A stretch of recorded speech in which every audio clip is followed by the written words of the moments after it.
Bismillahirrahmanirrahim. Assalamualaikum warahmatullahi wabarakatuh.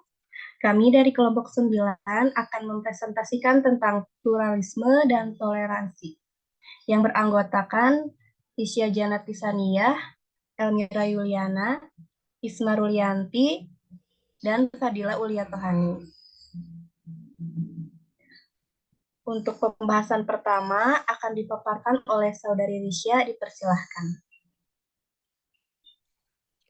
Konsep dasar pluralisme dan toleransi.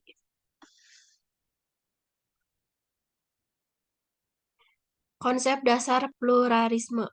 Kata pluralitas, kalau kita lihat dalam bahasa Inggris disebut pluralisme. Kata pluralisme diambil dari gabungan dua kata plural dan isme. Kata plural dapat diartikan dengan menunjukkan lebih dari satu, sedangkan kata isme dapat diartikan dengan suatu yang langsung berhubungan dengan paham atau aliran. Menurut Muhammad Yusri, pluralisme adalah suatu konsep yang menggadaikan adanya hal-hal yang lebih dari satu. Secara umum adalah salah satu keadaan yang menumbuh kembangkan pemahaman saling pengertian untuk mencapai kesatuan. Menurut Nurholis Majid, salah satu persyaratan terwujudnya masyarakat modern yang demokratis adalah terwujudnya masyarakat yang menghargai kemajemukan atau pluralitas masyarakat dan bangsa serta mewujudkan berbagai suatu keniscayaan. Konsep dasar toleransi.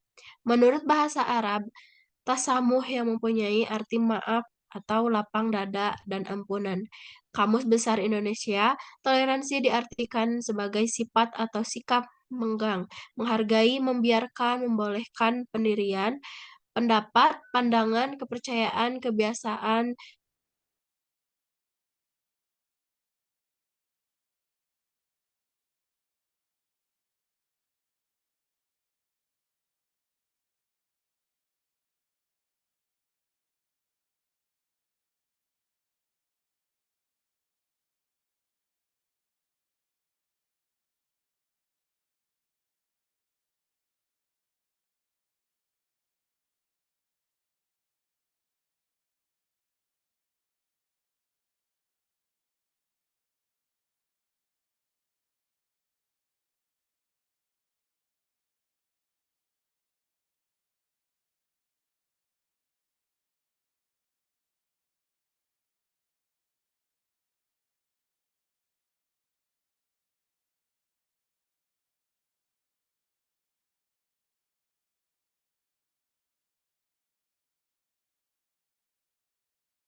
Baik, selanjutnya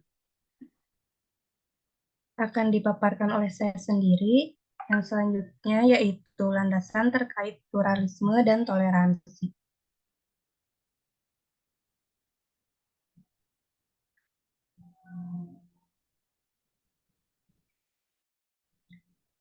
Dasar filosofis dalam landasan pluralisme diantaranya yaitu dasar filosofis kemanusiaan, yaitu penerimaan kemajemukan dalam paham pluralisme adalah sesuatu yang mutlak tidak dapat ditawar-menawar. Yaitu yang kedua, yaitu dasar sosial kemasyarakatan dan budaya, yaitu pengakuan akan adanya penerimaan akan kemajemukan merupakan konsekuensi dan konsistensi komitmen sosial maupun konstitusional sebagai suatu masyarakat, yaitu di dalamnya ada suku, bangsa, bahkan dunia yang berbudaya. Lalu yang ketiga, yaitu dasar teologis. Dalam suatu masyarakat, agamawi seperti masyarakat Indonesia ada berbagai macam-macam agama yang berbeda dalam berbagai aspek atau unsurnya.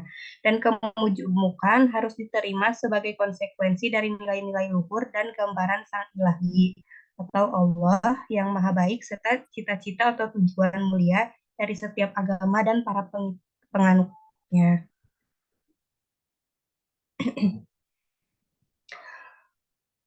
Lalu selanjutnya ada landasan toleransi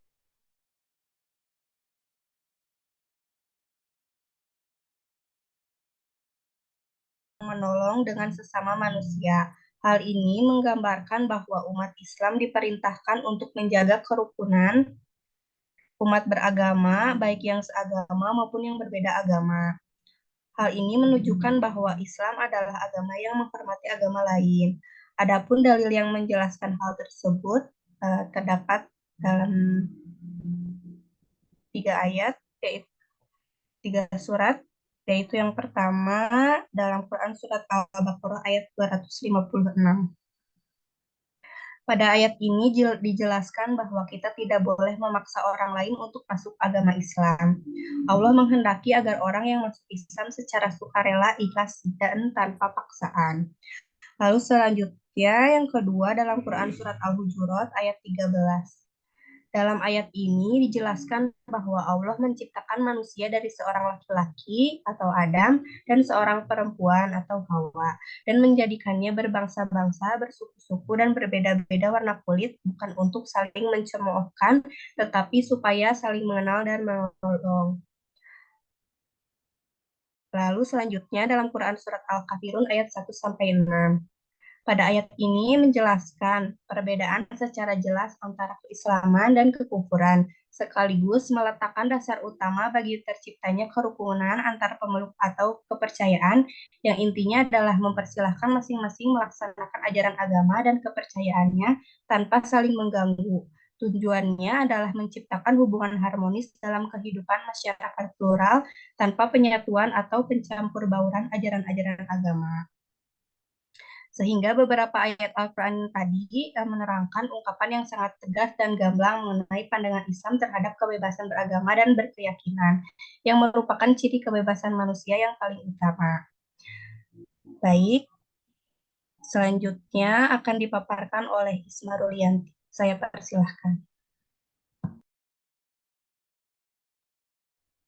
Baik, saya di sini akan melanjutkan terkait implementasi pluralisme dan toleransi.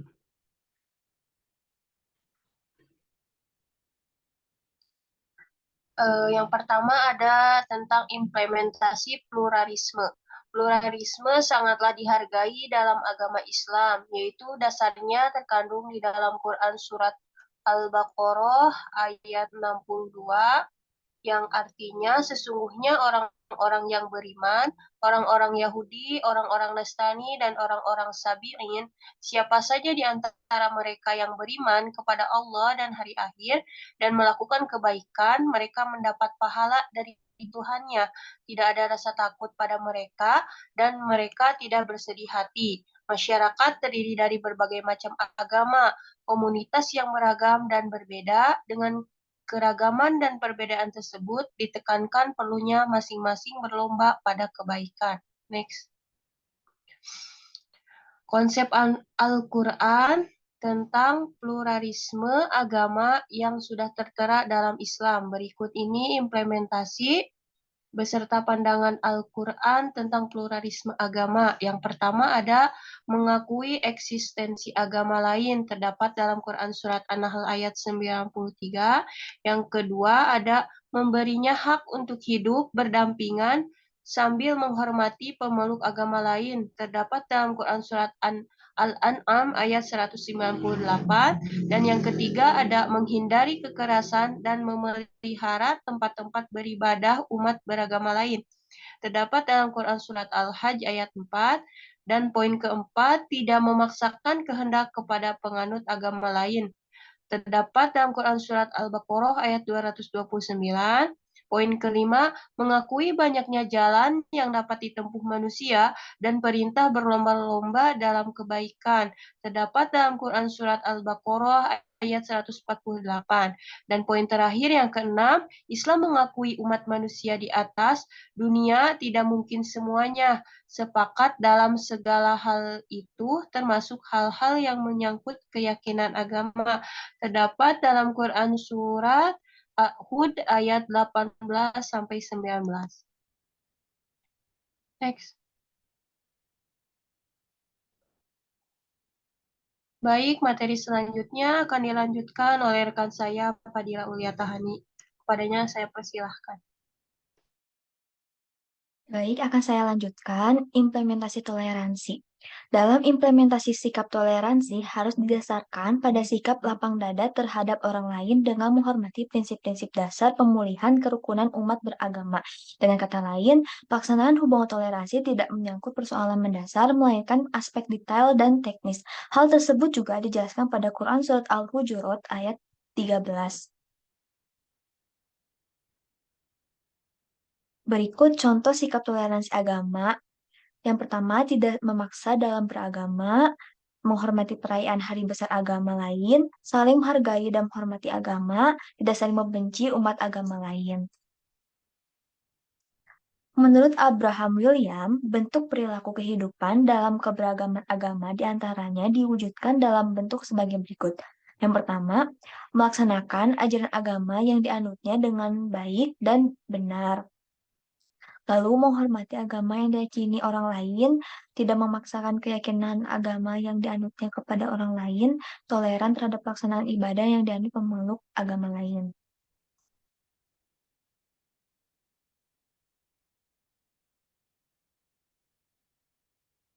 Baik, saya kembalikan kepada moderator. Baik, itulah pemaparan dari kelompok kami. Terima kasih atas perhatiannya. Mohon maaf bila ada kekurangan. Semoga materi ini bisa bermanfaat bagi kita semua. Terima kasih. Wassalamualaikum warahmatullahi wabarakatuh.